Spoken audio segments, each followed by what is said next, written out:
Good evening. Thanks so much for joining us tonight. I know that on a perfectly good Thursday evening, you've got a wide variety of options available to you. In fact, if you choose to come and spend some time with me, it's gratifying. We've got some serious things going on in our country tonight. My heart's heavy. And any among you who are inclined to be prayerful, keep your thoughts and your prayers. The families of our servicemen and women tonight, with the other Americans, visa holders, people who are trying to get out of harm's way. And it's nothing short of tragic. I've been here in the basement all day, started up with an early morning meeting in Duchesne. So when I started getting the first details of what was unfolding in Afghanistan. We're still not sure exactly what has happened, why it happened this way. But over the last 2 weeks, we've seen a nightmare unfold in slow motion. You know, we've known for a long time that war would have to come to an end, as all wars do. We've known for a long time, and we were promised it when President Obama promised it, didn't deliver. President Trump promised it and started to deliver. He actually made a lot of progress toward withdrawal, toward orderly withdrawal. I received regular classified briefings about how that was going, making progress toward it. And all of those plans were a few elements. Get all the American personnel out safely, American citizens out safely, all the people who would help us with translation out safely. Last but not least, we would destroy weapons we could not return home. This is national defense, national security 101. It doesn't matter whether you're a Republican or a Democrat or a socialist or a libertarian or whatever. You do not leave weapons in enemy territory where those would be used by your enemies against us and against our allies. You don't do it. We never have been in the practice of doing that as Americans. Over the last 2 weeks, what has been surprising is not our withdrawal from Afghanistan. We've known for years that that would happen one day. We didn't know exactly what. What has been surprising is that, number one, we have a president who identified August 31st as the sacred day by which we had to leave. Earlier this year, he started saying it has to be by September 11th. Why he would want to commemorate acts of vile terrorism carried out on us 20 years ago is beyond my ability to understand. But set that aside for a minute. I lack the capacity to understand why he would remain wedded to the August 31st deadline, even if that meant we couldn't get our people out. Even if that meant we couldn't destroy or return our weapons to their point of origin. Rest assured, we're going to be finding out answers to all those questions in the coming weeks. I do not know why, and I cannot explain on what planet this would make sense. Now, look, getting out of Afghanistan was always going to be difficult. It was never going to be fraught with anything but peril. But it didn't have to end this particular way. I intend to find out what happened. Roosevelt, one of my best friends ever, grew up here. Jay Jorgensen is the son of John and Louise Jorgensen. Anybody know John and Louise? Yeah, good people. Jay and I met when we were freshmen at BYU. We ended up serving LDS missions together. We were companions for a few months. Went to law school and college at the same time. Ended up at the same law firm. And Jay always had great insights growing up on a cattle ranch in the outskirts of Roosevelt. What he referred to as Ioka, a suburb of Roosevelt. Our mission president sometimes infuriated him by calling the city Roosevelt. And Jay said, that's not how you say it. He was always proud of where he came from, and where he came from has reason to be proud of him. He exemplifies the hard work, dedication, wisdom, and thirst for knowledge that is characteristic of people from this region. I've noticed in the Uinta Basin, you must enforce the no jerks rule pretty well, because I've never met a person from the Uinta Basin I don't like. I can't say the same of every neighborhood of Utah. So I'm grateful to be with you tonight and look forward to hearing your questions. Do my best to answer them, and what questions I can't answer, I'll try to figure out a way to answer them tonight. So With that, Lee Lonsberry's got the microphone there. When you ask your question, tell me your name, and I'll do my best to answer.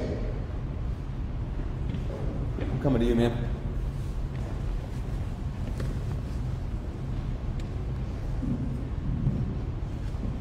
First of all, Senator Lee, thank you for coming to the little town of Roosevelt. A lot of people pass us by. I was the one that messaged you a while back, telling you what a trillion seconds means. Did your staff pass that information on to you?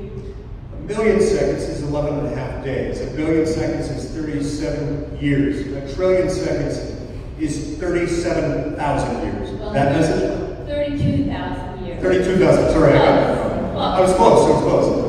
I have been waiting for you when you go on Fox News at night and all these other programs to present that to the American public, because that is concrete.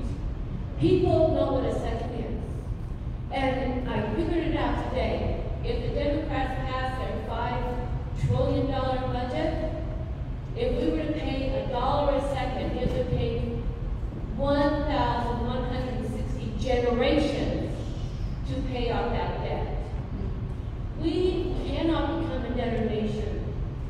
Biden has already made us a fool in the eyes of the world. What can you do to prevent us from becoming a debtor nation? Thank you. Remind me your name. Linda Conley. Linda Conley, thanks so much for that message, and thanks for the information you communicated to my office. Now, I have used that in speech after speech. I've used that in some media interviews. I'm not sure whether I've used it on Fox specifically, but now that you asked me to, Linda, I'll figure out ways to include it in more. Look, you're exactly right. We cannot become a debtor nation. Unfortunately, we already are that. But sometimes you can't fix stupid things you've already done, but you can at least stop digging the hole, right? Yeah.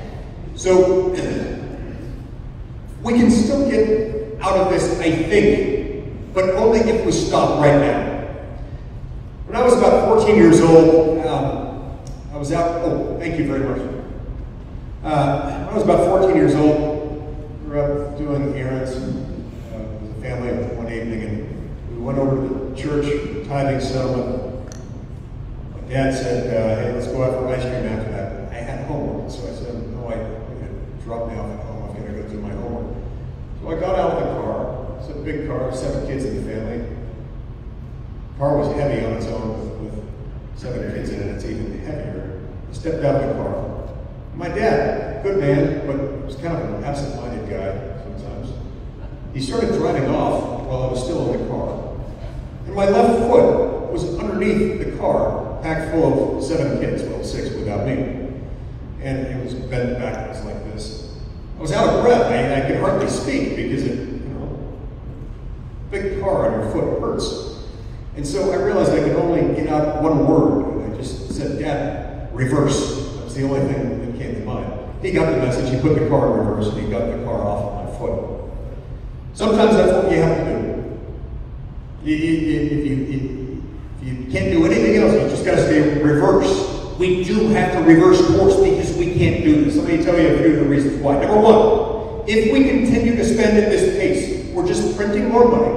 In the U.S. economy, there's a basket of goods. Only so many goods the U.S. economy can produce in a given year.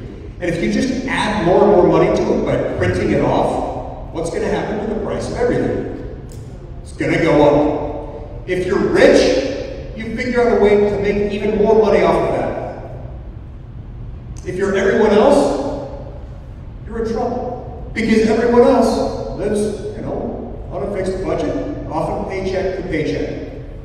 And so what that does is it robs from the poor to give to the rich, so a handful of politicians can get pats on the back. Shame on them, and shame on us for electing them when they do that. That's problem number one. Problem number two. This is one of the things that keeps me up late at night. It scares me to death. I've been worried about this. I've been worrying about this for 10 years. You know what we spent last year on interest on our national debt? It's about $350 billion. Now, $350 billion is a lot of money. There are people right here in the UNF Basin who don't earn $350 billion in a whole year. Who's happy for that? That's not the scary part. The scary part is that it's only $350 billion. It's about the same as our interest payment 20 years ago when our national debt was what, maybe an eighth the size of what it is now? How does that happen? Well, our Treasury yield rates, the rate at which we have to repay those who buy U.S. Treasury bonds, is at an all-time historic low. Partly because of the way we've been able to manipulate it, partly because it's the least bad bet of its kind anywhere in the world. But that sort of thing doesn't work forever. What goes down must eventually come back up. The minute our Treasury yield rates return back just to their historic average, even assuming there's no rebound above that, you know what happens? We go from spending about $350 billion a year to over $1 trillion a year just in interest on the national debt. The difference between what we're paying then and what we're paying now and what we'll be paying then, more than our entire defense budget. There's not a tax increase imaginable that could produce that much revenue. And if we tried, it would devastate the economy and hurt the poor and middle class even more. So you can't just tax your way out of it. You could print more money, but that hurts the poor and middle class even more. Or you could have massive abrupt draconian spending cuts, the likes of which would cause riots and looting in the streets. It would ultimately hurt the poor. The only other way out of it is to stop now.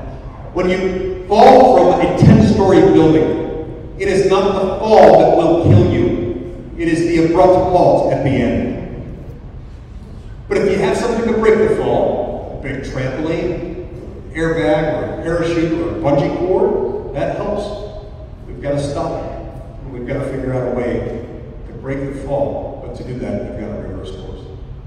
So to that end, one of the first things I did when I got to the Senate 10 years ago, I drafted my own balanced budget amendment. Because I looked through all the balanced budget amendment proposals out there.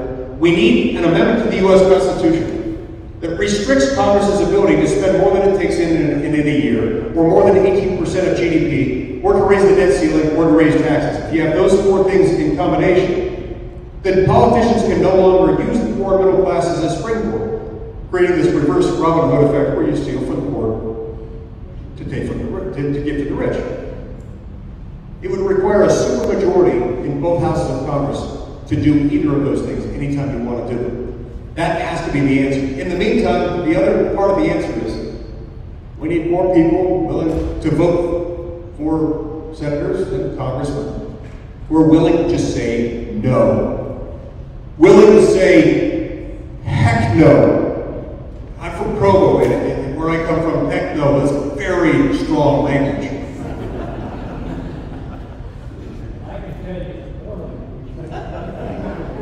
Look forward to learning those words.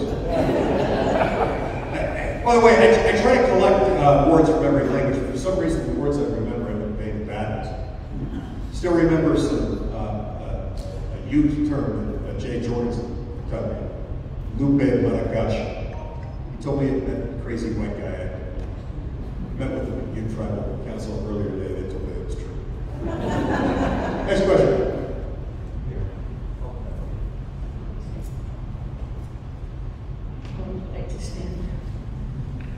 I'm going to give you a little background, and then I'll ask my two requests. I'll ask. First off, I'm Catherine Larson, and I'm from Bridgeland. This is 20 miles from here.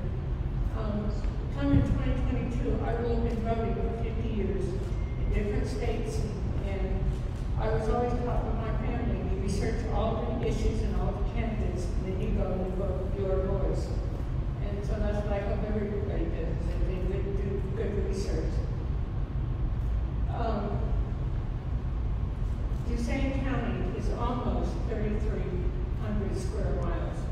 It was very difficult for the commissioners to make sure all of the areas were covered for voting.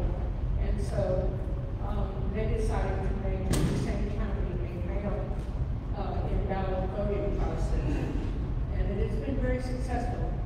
We have increased our participation in voting. We aren't 80 or 90 or 100% yet. And other rural counties liked it, and they went the same way. And eventually the state went that way, that mail-in ballot was a good way to go. And you can either mail your ballot, you can use a ballot box, or you can drop it at the county office, or you can vote at the county office. A few years into that, they did make an error, and they requested we put a stamp on the ballot. And when I protested, I called the county and I called the state, and eventually it was agreed that as a poll tax, if you have to pay to vote, that's a poll tax. And so that has been taken off. Hopefully, they'll stop using old envelopes, but we are not required to pay for our vote. But I didn't have to go to court, I didn't have to go on the Supreme Court, I called, and we got issues resolved, and that's what it should be. And people worry about mail-in balloting. For Utah, should be able to brag because not only did they not lose votes, they gained another congressperson. All of our representatives to the House and to the Senate are Republicans, so they didn't lose anything, they gained anything. So first request, can you go back to your colleagues in the Senate and in the House and brag about Duchesne County, the first county to say, no, we're going to do mail-in ballot, and brag about Utah. Utah did not lose their reputation as being a Republican state. It is still a Republican state. Mail-in balloting works. And my next request is, could you please take your bragging rights and then vote for both voting bills to come up so that voting is open to any and all in a fair, open, and accessible way. Those are my requests. Thank you. Thanks, Patsy. It is Patsy, right? Patsy. Yeah, I'm sorry. That's okay. That part of it, you're right, Kathy. Thank you for sharing that. On your first request, yeah, I can do that. And I like you, by the way. This is somebody who reads the Constitution and figures out ways to apply it. You look at that and said, poll tax. I don't think anybody intended to violate that when they did that. That's sometimes what it takes. It's just a citizen saying, hey, technically speaking, people are going to have to expend costs. We don't want a poll tax. That's fantastic. It also speaks well to local government. And by the way, I have to say here, love your county commissioners. I love your state legislators. You've got some of the very best elected officials in the entire state right here.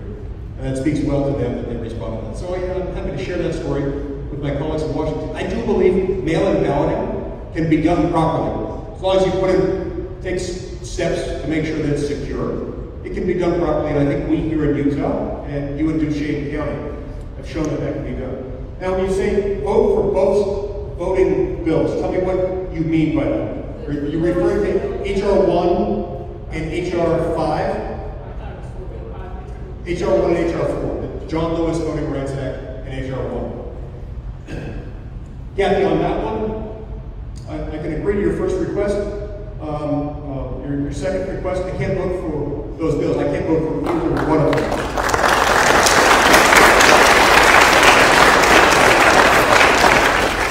The Constitution is very, very careful about elections. It makes certain things very, very clear. With very few exceptions, we are not in charge in Washington of elections. We're in charge of very, very little when it comes to that. That's up to states and localities.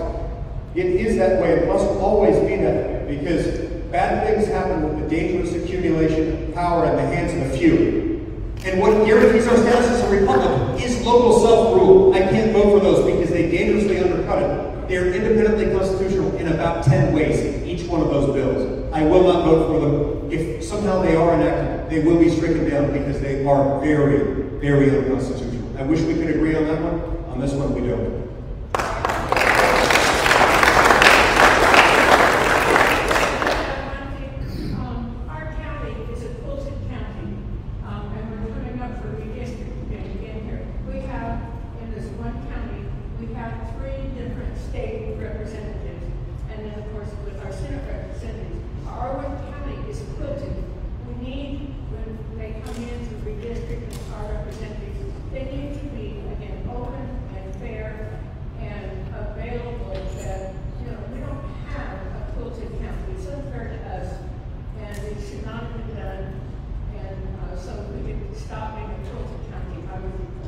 Understood. And then that's it.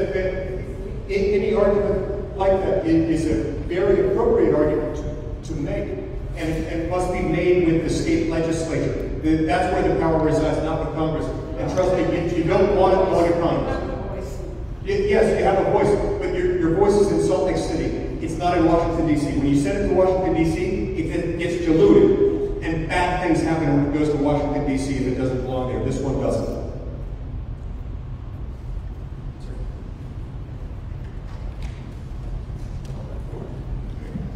My name's Tim Trujillo, and I think a lot like many people here, I'm mad, I'm pissed, I'm frustrated, because yes, mainstream media manipulates everything, and we don't get the truth.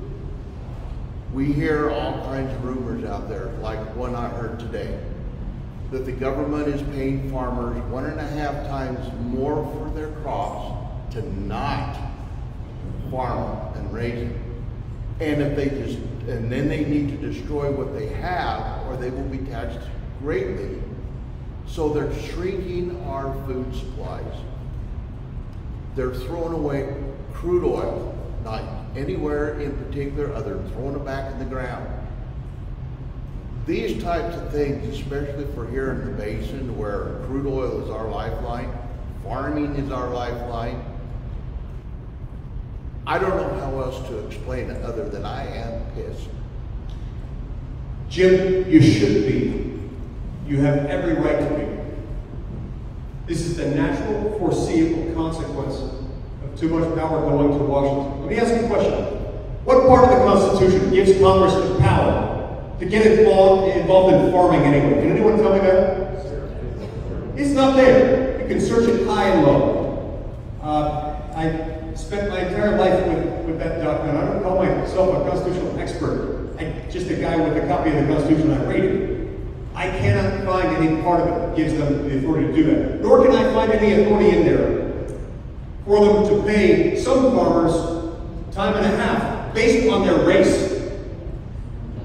My history books, the ones that I've studied my entire life, tell me that bad things happen when a government treats you differently based on the color of your skin.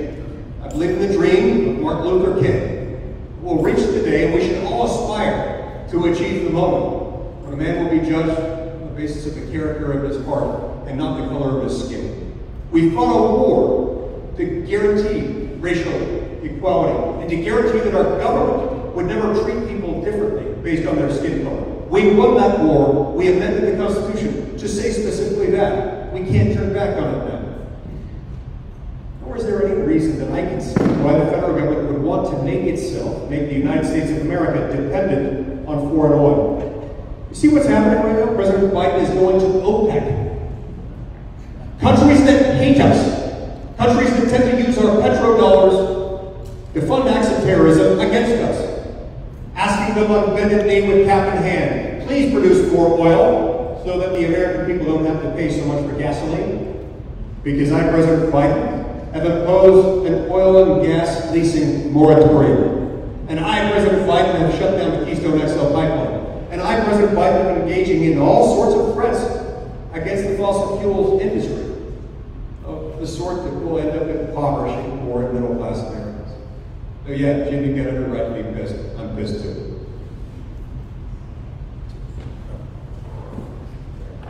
Senator Lee, first, thank you for coming. I'm not actually from here. I'm one of the millions who live in the city. No, I did not bring my politics. I ran from them. Yeah, so it's good to see you, and my contacts and friends around the world, when they see you on social media, say, do you really live there? That's really cool. We like you. So there's a lot of people who admire and respect you. And so thank you.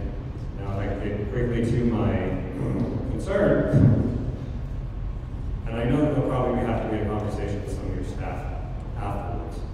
There's a lot of things that I can get upset about, but there's one that is alarming to me right now, and that is, dovetailing with his observation, a lot of censorship in media, and specifically on issues regarding medical sciences. I am one of those people who had COVID. I am recovered from COVID. I had a second bout of it, and I got over it really easily. I have not had a flu shot in a quarter century, and it's contraindicated because the reading science that says two things. Number one, antibodies may be more resistant to strains of COVID than these mRNA vaccines are. I don't know about the Johnson one. I know the difference in the science. And the second one is, for the recovered, especially men, getting that vaccine, at least the mRNA ones, is a threat to our health. And I personally know several people, each time they've gotten one and they're afraid of the booster, things get worse. So my question is, for those of us who are antibody, is there any room for us to be free to go about our lives without having a needle forced in us that may jeopardize our health?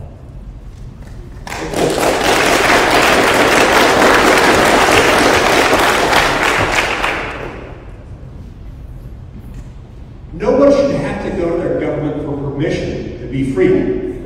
Freedom's a birthright. It's not something that you have to ask from the government.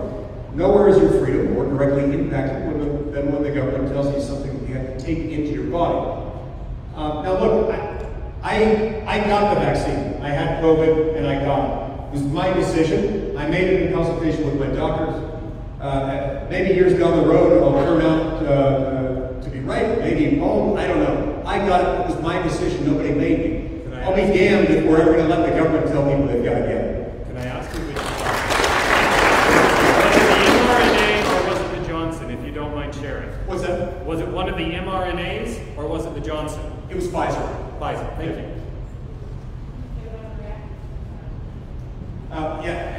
In the case of, most people who had already had the virus, like me, react more to the first shot than the second shot. If you haven't had it, it tends to be the second shot that you react to more. I felt like crap after the first shot. Didn't really notice the second one, or for a day or two. But that hasn't been universally true. Yeah. And if we had more accurate information, I think we would be able to make these decisions. I'm not anti-vax. I've had typhoid. I'm up to date on my tetanus. Most people can't say that. But I'm really concerned about mRNA technology. Anyway, getting back to the question, where is the room for us to have the freedom to make that our own choice without being singled out and isolated as the pariahs of society? Right. And look, if you've got family or friends who want to encourage you to get it, that's fine, that's their business. If you've got somebody who wants to not do business with somebody who's not vaccinated, very, very foolish on their part. That's why I don't think most people who do business would want to do that. But never, ever, ever do you want to trust government to do that. Because what is government? Government is not a God. It doesn't have eyes to see you. It doesn't have arms with which to embrace you. It doesn't have a heart with which to love you. It's neither omniscient nor omnipotent. It doesn't have the ability to do any of those things. Government is one thing and one thing only. It's force. You don't want to use force except where absolutely necessary. For people who love government action, I'd like to ask them the question. You want to do X, Y, or Z. Is it worth using violence? Why do you want to use violence? Anytime you want to use government to do something, you've got to be able to answer the question. Is it worth using violence? And I don't think forcing people to take a vaccine they don't want is worth using violence.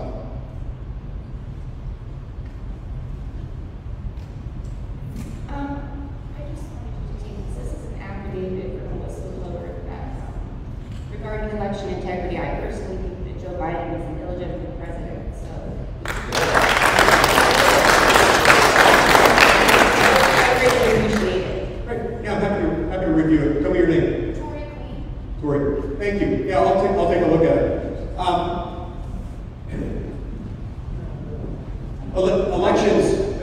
Elections happen. Sometimes they result in disputes. And one of the things that makes them tough is that there's a very short time period between when an election happens and when somebody takes office.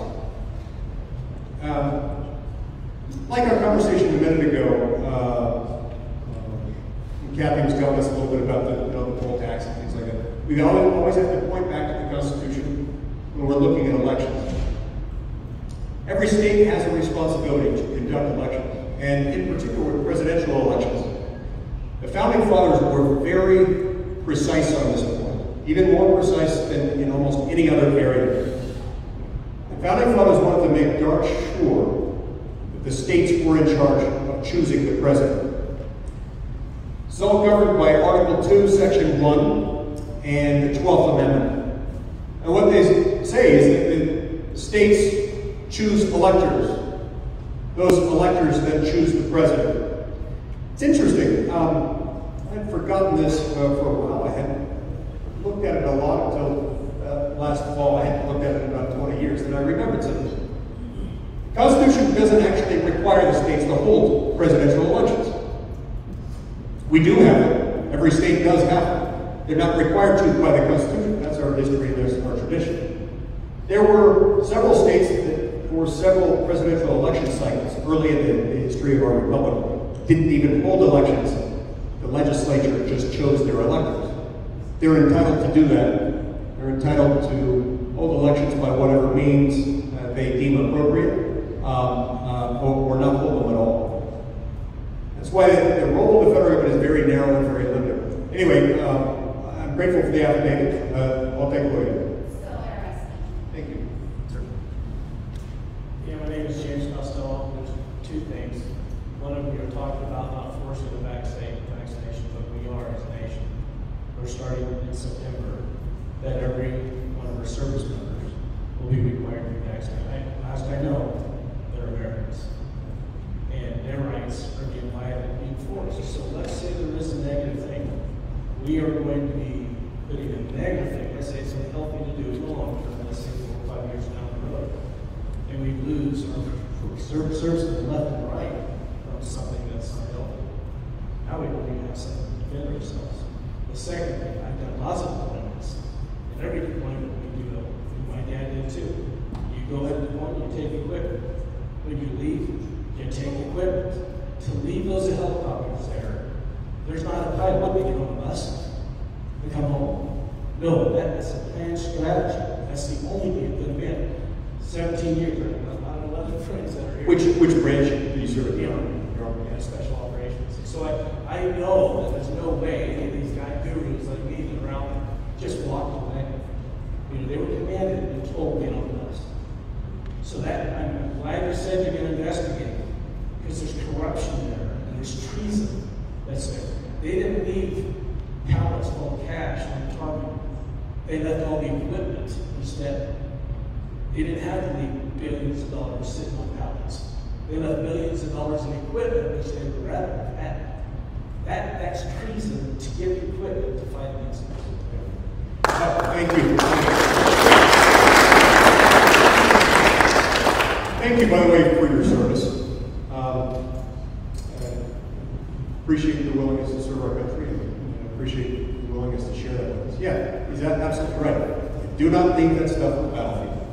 You don't leave it because you know when you do, somebody else is going to use it. They're going to use it against us, or they're going to use it against other people who are aligned with us, or they're going to sell it and make a profit off of it, and usually use the profit to harm us or our allies. You don't ever do that. You're right, they are doing that in the military. It is a little bit different. Doesn't mean it's a good idea. I wish they wouldn't do it. If they're going to do it, they at least ought to give people the ability to seek an objection, an exemption based either on a religious objection or a medical objection or something like that.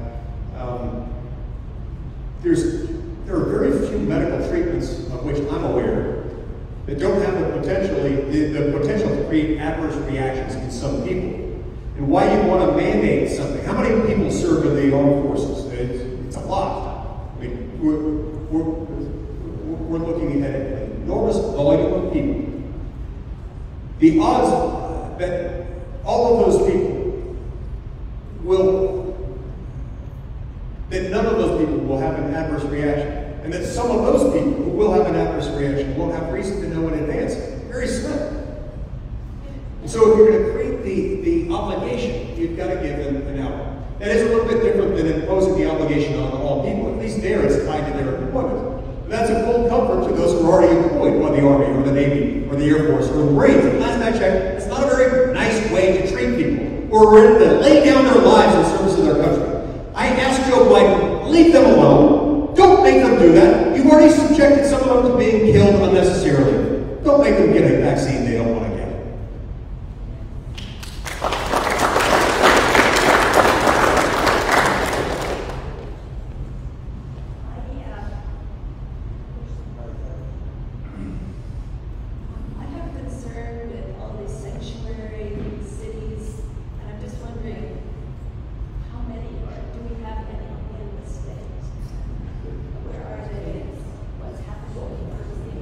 Salt Lake City, which is a fairly big city. I believe that there are others, but Salt Lake is the biggest and the most well-known among them. And sanctuary cities, of course, we're referring to cities that refuse up front to communicate information that they have about people taken into custody by them on criminal charges about their illegal status in the United States. This is a troubling trend because we do live in a nation of laws, and there's always been kind of an understanding between states and localities and the federal government. States and localities won't aid, abet, or facilitate unlawful acts. It is, in fact, an unlawful act to be in the United States unlawfully. And so, look, it's one thing for a state or a locality to say we want to use our resources carefully and we're not going to have people out on patrol for it. That's fine. That's not what we're talking about. It's quite another thing for them to say at the outset, even when we become aware of it, we're not going to tell. We will not help you in any way become aware of persons who have no business in the United States. It's lawless.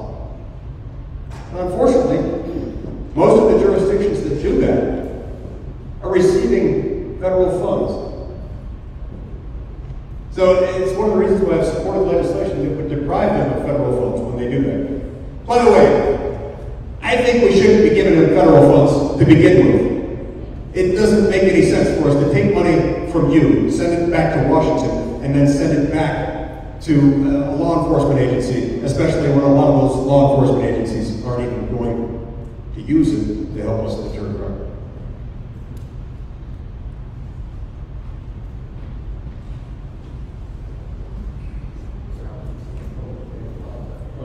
I'm Stephen Gold from Ballard, which is right next to Roosevelt. What's your first name? Stephen. Steve. Thank Call me you. Steve or Mike or something. Anyways, I'm going to hit back on a couple of points that were made. One thing that was thrown around was the word treason. I believe there's a lot of treason being implemented upon this country by people in D.C. And one, of course, is especially the resident in charge, Joe Biden, and also Pelosi, and a few others, probably Schumer.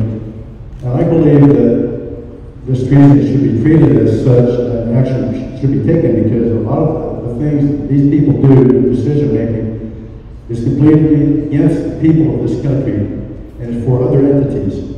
They seem to never make the right choice from what I hear. I listen to Glenn Beck, I listen to KBDL. That's a good source of information for me, because I'm conservative. I'm not really a Republican, but I'm conservative.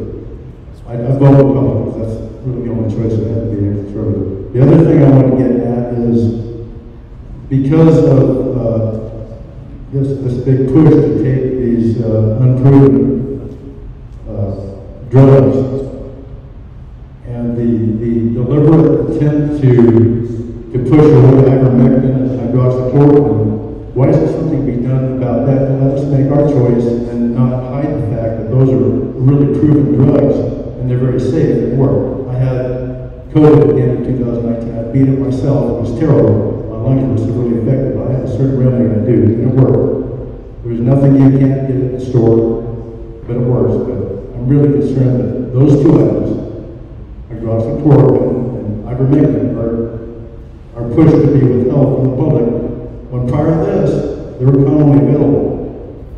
So there's a couple of points, those and the treason factor.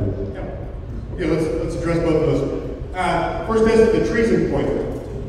Treason, by the way, is the only crime identified in the Constitution as a federal crime. Consists of giving aid and comfort to our enemies, knowingly, intentionally. It's got to be proven by multiple witnesses. Tough to prove, but where proven, serious penalties. Let me put it this way. I can't state, I used to be a prosecutor, I can't state in the abstract whether somebody has committed a particular crime without reviewing all the evidence. One doesn't have to even go that far, though, to be troubled by what happened here. I don't know whether we committed treason. What I do know is that 13 Americans are dead today because of a boneheaded move that he pulled that was completely unnecessary. I don't know how we got here. I don't know why he did that, but something's not right. He messed up, and he messed up badly. And this one is not, look, there are plenty of issues on which Republicans and Democrats agree. On which Republicans and Democrats disagree constantly, continuously, not out of a desire to engage in partisan bickering just for the sake thereof, but because of genuine philosophical differences. This one isn't one of them. There are a lot of disagreements I have with Joe Biden that are partisan in nature. This one's not partisan. This is as bipartisan a reason as can exist. What he did in connection with the way he got us out of Afghanistan, not that he did, but the way he did it makes no sense.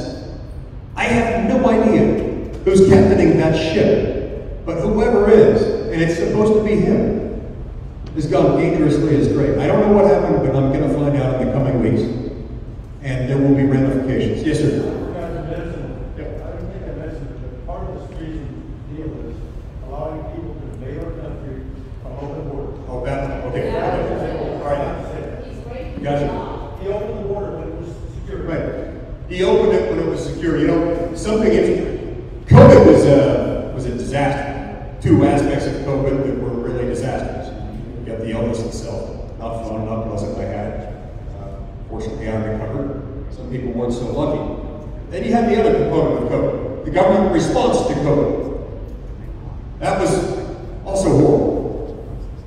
One interesting thing that happened along the way, there were a few, I don't know if you can call them bright sides because there's so much of COVID that was bad. One of the few upshots of COVID was, as a result of that, we tightened border security during that time period. And for the first time in quite a while, illegal border crossings by land ground to basically an abrupt halt. That was still the status quo when Joe Biden took office. He managed to reverse that, and he did so deliberately. That's awful. That is treasonous. It is, you have to think through whether that meets the constitutional definition of treason. Who carries the disease over the border? What's that? Who carries COVID over the border? Right. Not just COVID, but lots of other infectious diseases as well, including a whole lot of infectious diseases we've largely conquered in this country over time. And that's very difficult. It's cost us a lot of money. It's cost us a lot of research. It's cost us a lot of effort. You can undo a lot of that good when you allow uncontrolled waves of illegal immigration. One of the things that I hate the most about that is those preachy, progressive elites on the East Coast who claim this is how we show how woke we are, how tolerant we are. This is something many of them say that Hispanic Americans want. It's one of the most racist claims that I've ever heard, and it's utterly absurd. Okay, I spent 2 years living along the Texas-Mexico border, living and working among people, mostly didn't speak my native tongue, mostly spoke Spanish. Among people, many of whom were recent immigrants to this country, some legally, others illegally. You know what recent immigrants to this country fear most? They fear uncontrolled waves of illegal immigration because they're the people who are on the front lines. They're the people whose jobs, whose neighborhoods, whose schools, whose communities, whose health, whose livelihoods are most put at stake, at risk. So, yeah, you're right to be very concerned on that. On hydroxychloroquine and other treatments, I always thought it was strange that there was such a decided effort to resist not only those drugs, but basically all other treatments for COVID. They didn't want to treat the symptoms. Why? We treat all sorts of stuff. Why were they so resistant to do that? There's very little money in it. Right, if you're Fauci, you're making money on it. They were off patent. Fauci is making big money on it. Now, why, by the way, do we have this huge federal structure? It tells us what to do. It tells us we've got to wear masks on every bus, on every airplane, every train station, in any federal building. It's power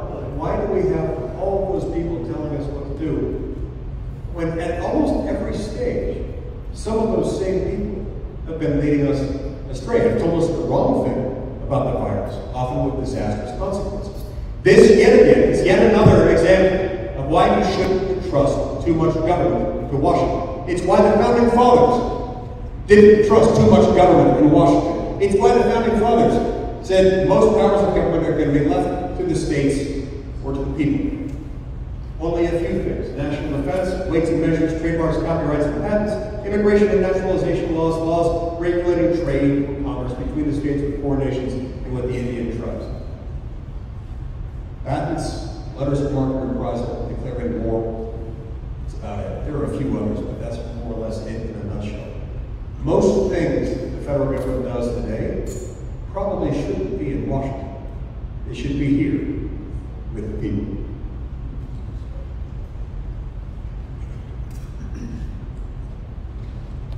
I'm Alan Cooper. I was born in 42, so I'm 78 years old. And not only am I a veteran of the Vietnam era, but I'm also a oil field worker. And I've done everything that I could do in between the booms and the busts. And I've actually drilled here, as well as the North Slope of Alaska, as well as one in Pakistan. When they're short-handed over there, they're short-handed. And so that's how I ended up over there. So I'm a lake of that 80 miles long. That's how they greet each other. And I'm telling you right now that I was blessed with a dad that was born in 1910 and a grandmother that was born in 1882. I'll tell you right now, they didn't have vaccines in the 1880s. And so as a result, boy, when the one came up like a typhoid booster, we got it. And polio hadn't even been found a problem for. And so as a result, many of my classmates and my aunt and uncle had polio. Now I'm going to say this much. Most of what you said, I amen. Okay? But the point that I make more than anything else in the world is, why don't they vet these doggone politicians?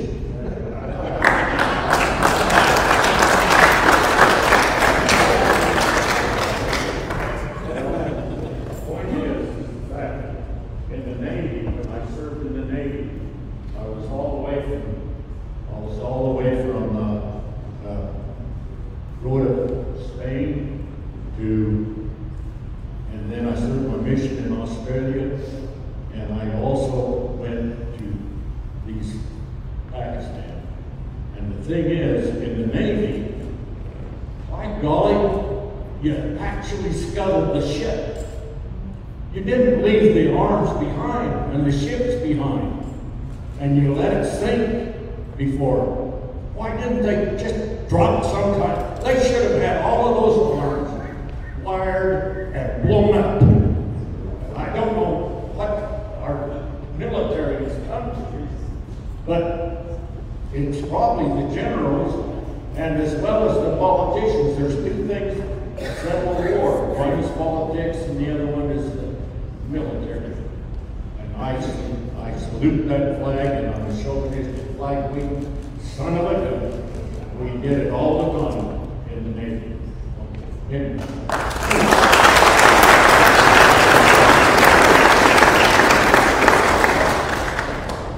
Thank you for your service. Boys, we could install you as President of the United States. None of this would have happened. There'd be no nonsense. You'd be a good president. Yeah, vetting politicians. It happens. We call them elections. Elections is the process by which we vet politicians. Fortunately, politicians can only serve a set number of years before they're up for election again. I'm guessing Mr. Biden has seen his last election. He's never, ever going to be electable to anything, not dog catcher, certainly not President of the United States again.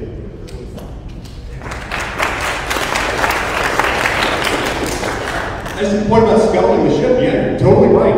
And that was the plan all along. I reviewed the plans. I received classified briefings on how this was going to happen. It was always going to involve shipping back the weapons we could ship back and destroying everything else. Every barrel destroyed, every firing pin removed. Certainly no tanks, no helicopters, no airplanes, no armored vehicles left behind, with some of our most sophisticated technology that could be used against us and against our allies. My name is Dennis Ingram. I moved here in '72 with Parker Building Company, and had worked in the oil field until I retired 2 years ago. The last 27 years I worked for the Department of Natural Resources, coal, gas, and mining.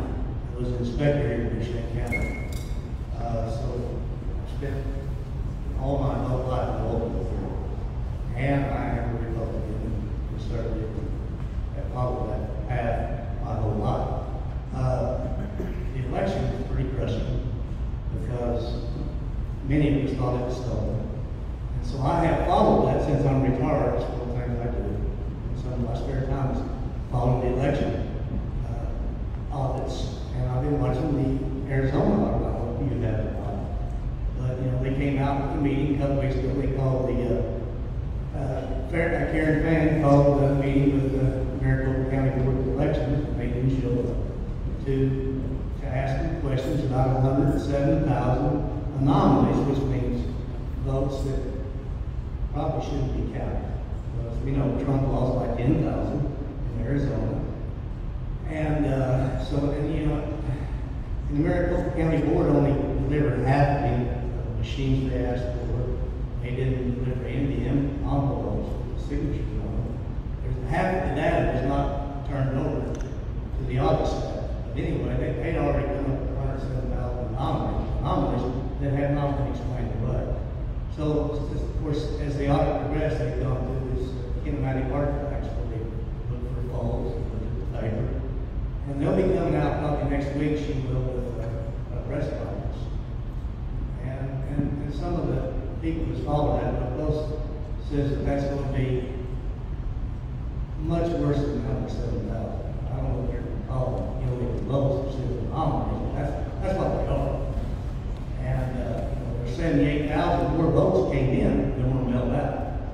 That was 78,000 of 107,000 anomalies. So anyway, there could be 200,000 to 300,000 votes for this vote that are illegal in Arizona when Trump lost by 10,000. So it's very possible that the Senate and Congress might go down there electoral votes in the presidential election of 2020. And the Republican in Pennsylvania has announced this last week that he's going to order a full forensic audit and send out the subpoenas for that information. So it's very possible that not first domino will drop next week or the week after for Arizona. And then hopefully they'll go forward and rescind their electoral votes for the president. And according to Rudy Giuliani, there's 600,000 to 700,000 illegal votes in Pennsylvania. And I think Trump lost by like 38,000. So if that's pulled also, if they do have a full forensic audit, and if they do show hundreds of thousands of illegal votes, which they most likely will, and then they pull their electoral votes in the second round of the votes, and then Wisconsin or Michigan does theirs, and then all of a sudden Biden does not have electoral votes. So at that point, if it comes to that, what happens then? If it comes to that, it would be catastrophic for our system in the sense that the Democratic Party must never be allowed to hold power again, and I think voters would make sure. What you're asking is whether the outcome of the presidential election and the current occupant of the Oval Office would change as a result of that. The answer under the Constitution is unequivocally no. The election becomes final after a couple of things happen. December 16th, that's when the Electoral College votes were cast. Those were cast, there were not dueling slates from any of the states. Each state cast exactly one set of ballots. Those were reviewed. They were opened on January 6th. Under Article 2, Section 1, Clause 2 of the Constitution, in the 12th Amendment, Congress has only one job: open and count. Open and count. That's all it can do. Unless there are dueling slates from any state, of which there were none in this case, Congress performs only a ministerial function. It doesn't have undo the outcome of a presidential election after that has transpired and we've inaugurated a president. So, look, if what you're describing can in fact be proven, and I think we can be fairly confident that Democrats will lose power in congressional elections in 22 and in the next presidential election in 2024. Maybe if we were starting the Constitutional Convention from scratch, someone would revisit this and identify some other way of changing the outcome of the election after that. That's not what we have. We have to operate with the Constitution that we have, rather than the one that might have been. Does the fraud cancel law? No, it doesn't. It doesn't. And this is key. This is very important because what sometimes may appear to work against us can work in our favor when we stick to it because of the document. Fraud does not cancel law. A state is constitutionally empowered under the Constitution to have a lame-ass election. Sorry, a not well-conducted election. They are constitutionally entitled to do that if they want. Now, it's stupid. It's probably their political funeral if it's discovered. But they are entitled to botch their election. They're entitled even to allow fraud. Now, it's horrible. They should never do it. But if they do it, it is their choice. And we're stuck with the consequences once the electoral votes are cast.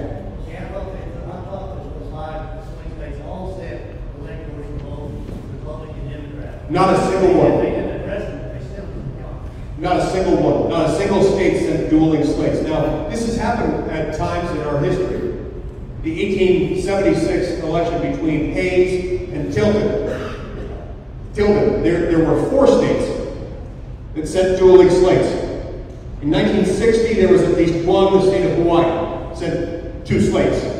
Congress in that circumstance had to ascertain which slates were legitimate and to pick between the 2 of them. When that happens, and at the time we open the ballots, we have some discretion not discretion, but we have an obligation to figure out which slate is legitimate. In the absence of dueling slates, we don't have any discretion at all. Our job is to open and count, and that's all there is. What hope do we have to stop Biden? Other than 2024, what hope do we have? Well, He's ruining this country. Yeah. I'm taking a number of steps that I believe are contributing to the demise of the United States and of good policy. I wish he could say he's the only president in U.S. history who has done that. I wish I could say that there's no Congress or other president of the United States that's also done bad things and taken us in a dangerous direction. The sad thing is this: over the last 85 years, White Houses, Houses of Representatives, and Senates of every conceivable partisan combination have been taking us away steadily and surely from the Constitution. They have ignored the limited enumerated powers. They've gone from a Constitution that James Madison described as giving powers to Congress few and defined and reserving powers to the states that are numerous and indefinite. They've crisscrossed those, and with the help of the education establishment, the news media establishment, the entertainment media establishment, they've asked the American people to forget, to obliterate, to write out of history, as it were, these ideas of federalism and of separation of powers. These twin structural protections that are themselves the ultimate backstop against all other constitutional intrusions. The Bill of Rights, as the late Justice Anthony Scalia used to say, any tin-horn dictator around the world can have a glowing Bill of Rights. In fact, most dictators do. What makes the difference between a Bill of Rights that's not worth any more than the paper it's printed on and one that actually works? Well, it's structural protections to protect the people against the dangerous accumulation of power in the hands of the few. Our Constitution does this on 2 levels. There's one vertical protection, we call that federalism. That's the one that says most of the powers at the state level. The other one is horizontal. It says within the federal government we're going to have 3 branches. The executive branch, headed by the president, in charge of enforcing the laws. Legislative branch, headed by Congress, in charge of making the laws. The judicial branch, headed by the Supreme Court, in charge of interpreting the laws. We stuck to that framework pretty rigidly for 150 years, and it worked. It created greatest civilization the world has ever known. We're great as Americans not because of who we are, but because of what we do, the choices that we've made. Particularly the choice we made to stick with that document for 150 years.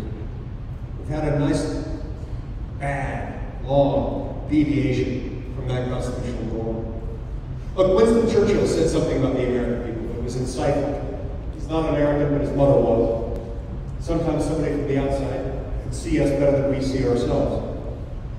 He said the American people can always be counted on to do the right thing after they've exhausted every other alternative.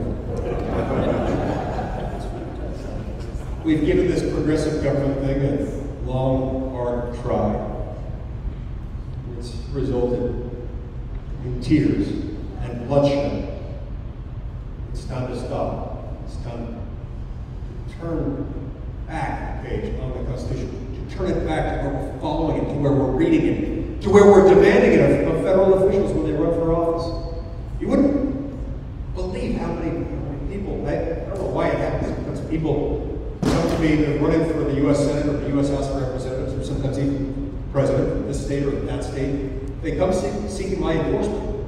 I subject them to an interview. Sometimes they regret that afterwards. They talk to me for a long time. I ask them a number of questions. But first and foremost, I want to know what they believe about federalism and separation of powers. I want to know in particular what they believe about Congress's power under the Commerce Clause and under the Spending Clause. That's where most of the mischief has happened. That's where we've destroyed federalism. Once we destroyed federalism, we started to destroy separation of powers. If you'll help me with this, we can turn it back. I don't think it's too late yet. It's almost too late, but it's not too late yet. It's still there, but we've got to have people who will vote according to the Constitution and according to whether somebody's actually ever read it. Most of these guys have. So what happened to Joe Manchin and Kristen Sinema? Do they support what you just said? Because we're lost if they don't support the Constitution. Yeah, we are. I believe that they both believe that they're supporting the Constitution. I don't believe that very many members of Congress, just to be frank, in either party are as vigilant as they should be about guarding against federal intrusion. And it would be, it'd surprise you how many times I ask these candidates when they come through, what do you think about the Commerce Clause? And they look at me like deer in the headlights. And then they'll offer an answer that's even worse than the deer in the headlights, and they'll say, well, whatever the Supreme Court says we can do. There's a big difference between what the court says Congress can get away with and actually complying with the Constitution. Folks, the hour has come to an end. I apologize, I'll do the back nine. For those of you who have questions still and didn't have an opportunity to ask them of the Senator, there are two options available to you right now. Most of you have a copy of the Senator's annual report. Inside the front cover, there are phone numbers. You call one of those, depending on where you live, someone's going to answer that. Alternatively, here tonight, myself, a number of other staff members are here. If you want to put your hands up, staff members you can see in the rear of the room where we are. Feel free to hang around for a bit afterwards. And with that, I'll thank you all for being here. And of course, thank you, Senator Lee.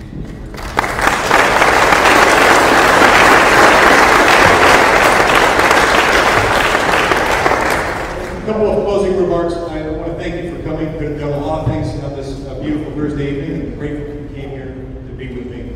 I still believe in my heart of hearts our best days are ahead of us. As I've been traveling the state this week and over the last few months, crisscross the state from one end to the other, I'm going to keep going, hear from people, hear what their concerns are. I continue to hear hope, and I continue to see optimism in their eyes. They believe in something that's bigger than all of us. It's better than government.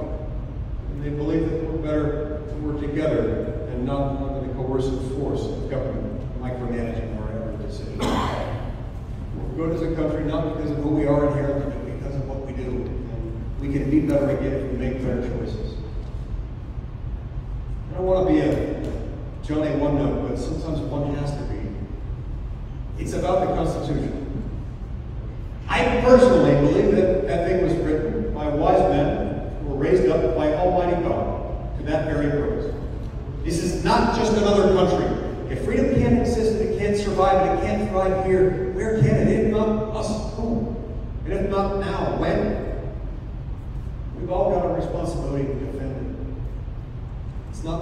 you take what it's printed on, and must be read it, and digest it, and internalize it, and make it part of every political conversation we ever have. So talk to your friends, neighbors, your family members, your crazy uncles at Thanksgiving dinner, especially that. We need that. Talk to them about what you think. Not about what I think, but about you, what you think. Read the Constitution. If you don't want to read the whole thing, just read Article 1, Section 8. That's the part of the Constitution that gives Congress its power. It's basically what delineates between federal power and state power.